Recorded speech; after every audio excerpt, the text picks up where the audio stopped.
Halo semuanya, perkenalkan nama saya Gusti Bagus Sohibulana Putra dari Prodi Teknologi Industri Pertanian dengan NIM 241521054. Dalam video ini saya akan membahas mengenai analisis data dari skripsi kakak tingkat dan bagaimana cara membuat diagram batangnya. Baik, di sini terdapat data rendemen desisilat dalam persen yang saya ambil dari skripsi kakak tingkat dengan judul pengaruh suhu dan lama distilasi terhadap rendemen dan karakteristik cuka fermentasi dari cairan pulpa hasil samping fermentasi biji kakao. Nah, data yang saya ambil itu adalah data pengamatan persentase rendemen distilatnya. Jadi pertama adalah jumlahkan ketiga kelompok ini dengan rumus sum kurung buka, habis itu drag ketiga tabel ini, 3 baris ini, kemudian kurung tutup, kemudian enter, lalu ketemulah hasilnya.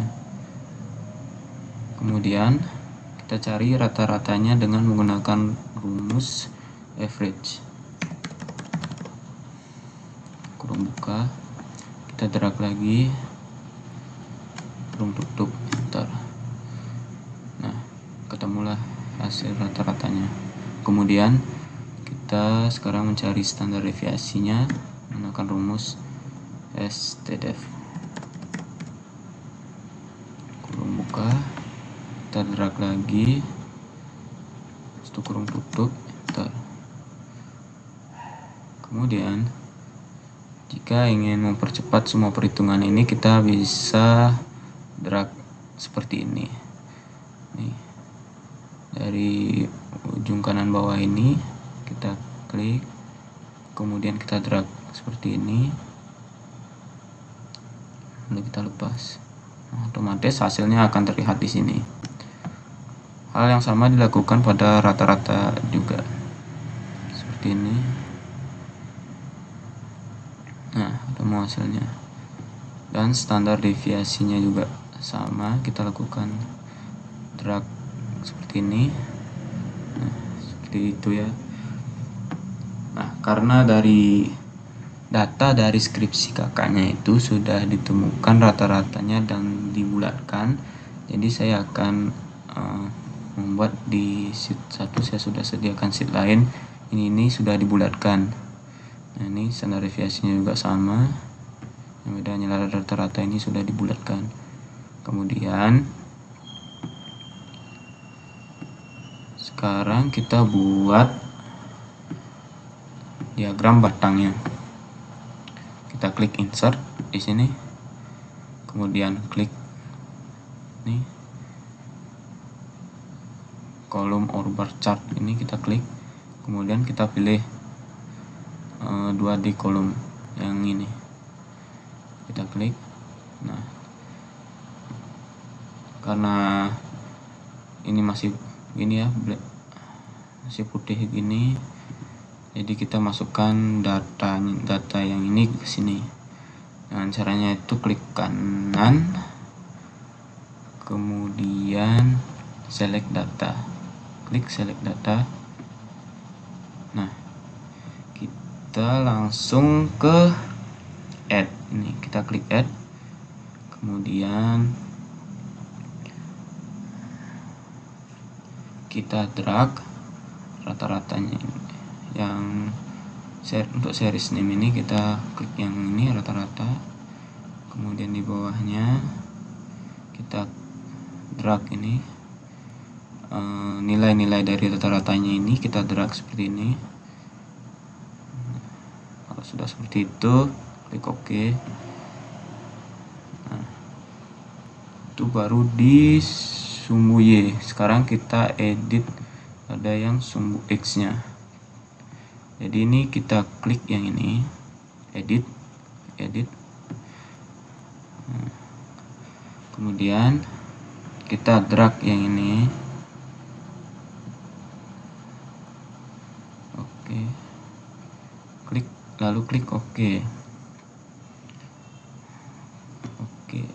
Nah, jadinya kelihatannya seperti ini, hasilnya seperti ini. Kemudian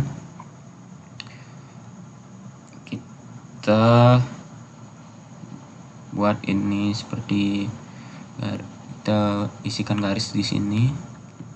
Caranya adalah ini, klik angkanya ini, klik 2 kali ya. Nah, ketemunya kayak gini.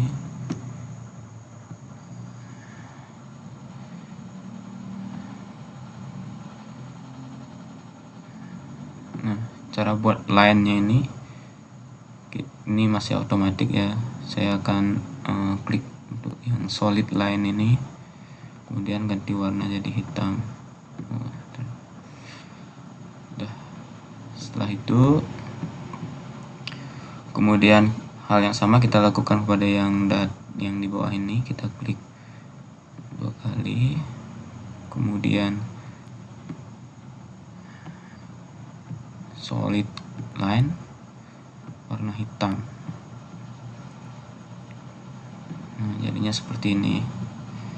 Kemudian supaya membantu melihat angka-angka lebih jelas, kita buat kita aktifkan tick marks-nya. Saya pilih major type, klik outside. Nah, hasilnya akan seperti ini.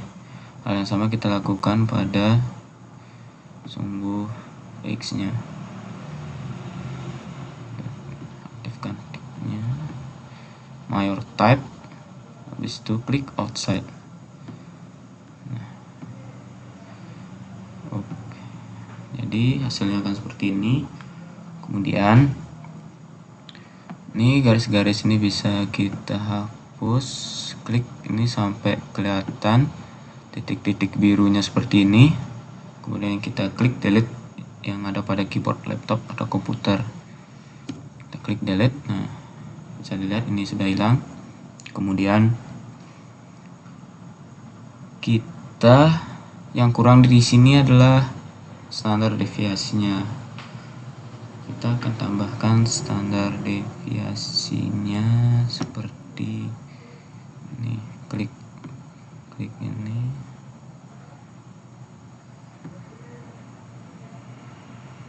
kemudian mohon maaf sebelumnya, ini saya menambahkan dulu error bars-nya. Kita klik more error bar karena kita sudah ketemu standar deviasinya.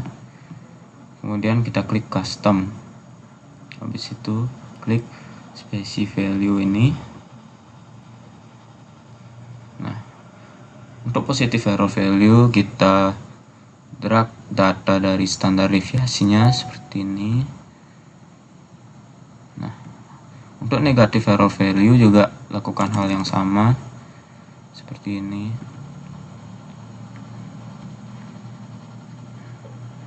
Kita klik OK.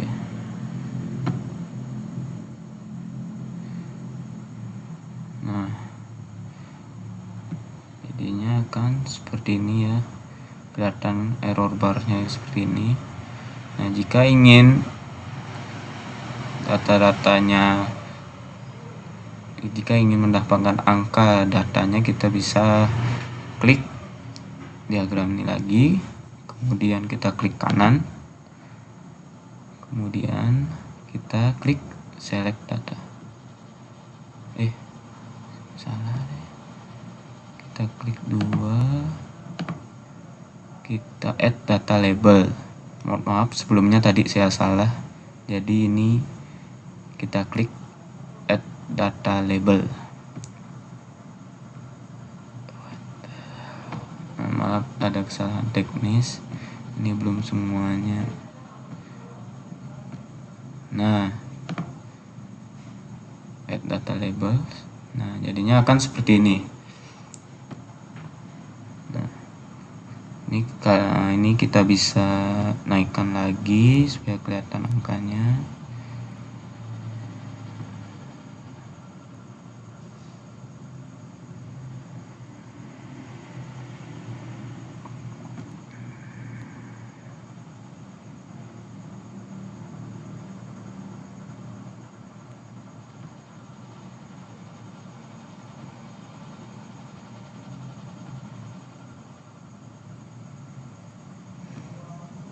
Jadinya seperti ini. Garis-garis ini bisa kita hapus.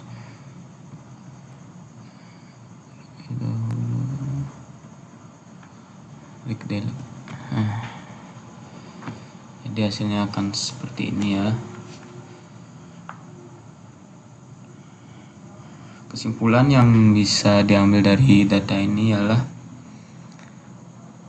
persentase destilat dari kombinasi S2W5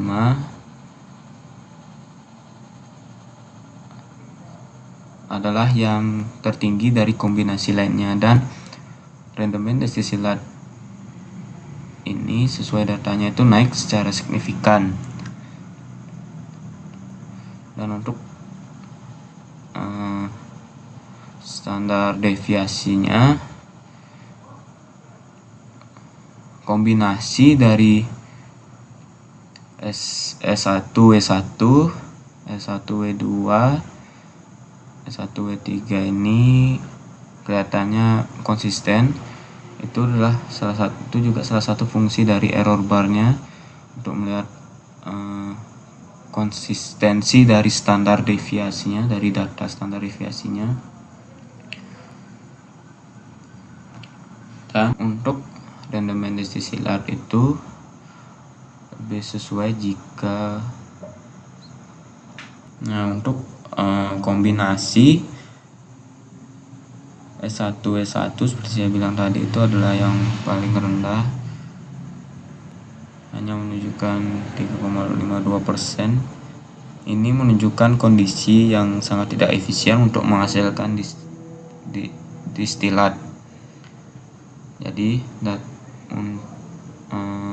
kombinasi S2W5 adalah kondisi yang efisien untuk menghasilkan destilat. Baik, jadi segitu saja kesimpulan yang bisa saya ambil. Jika ada kesalahan, saya mohon maaf. Terima kasih.